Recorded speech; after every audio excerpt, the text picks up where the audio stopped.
এই এভরিওয়ান, কেমন আছো তোমরা? আশা করি খুব ভালো আছো। আমিও খুব ভালো আছি।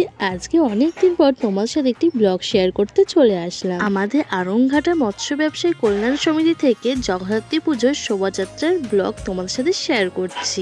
আমরা এসে দেখি এখানে খুব সুন্দর করে সাজানো হয়েছিল এবং কিভাবে যাবে সেটাই পরপর করে ডিসাইড করা হচ্ছিল। আমাদের আরংঘাটার মৎস্য ব্যবসায়ী কল্যাণ সমিতির পক্ষ থেকে শোভাযাত্রা প্রত্যেক বছরই খুব সুন্দর হয়ে থাকে, আর এবছর সবাই ডিসাইড করেছে যে সবাই একই রকম পোশাক পরে যাবে। তোমরা এখানে একটু খেয়াল করলেই দেখতে পারবে সব সদস্যরা হোয়াইট কালারের গেঞ্জি পরেছিল। দেখতে খুবই সুন্দর লাগছিল। সবাই একত্রিত হয়ে একই রকমের ড্রেস কোড, সত্যি দেখতে অসাধারণ লাগছিল।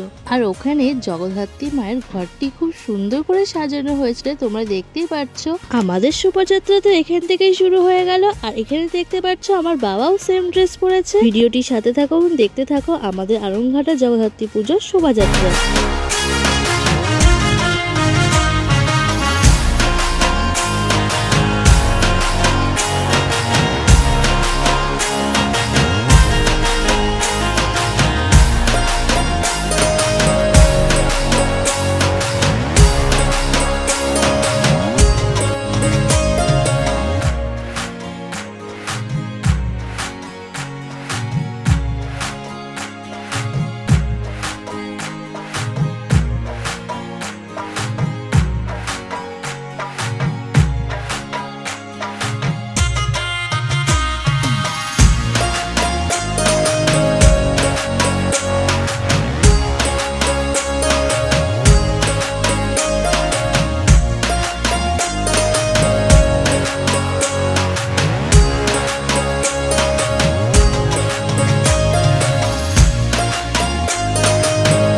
আনন্দ করতে করতে কখন যে মায়ের বিদায় বেলাটা চলে আসলো আমরা বুঝতেই পারলাম না। আরো সেই একটি বছরের অপেক্ষা কখন মায়ের আগমন হবে। জগদ্ধাত্রী পুজোর এই কটা দিন আমরা সবাই খুবই আনন্দ করি। মায়ের বিদায় বেলায় সত্যি সবারই খুব কষ্ট হয়। তো সেই একটি বছরের অপেক্ষা আবার মা ঘরে আসবে।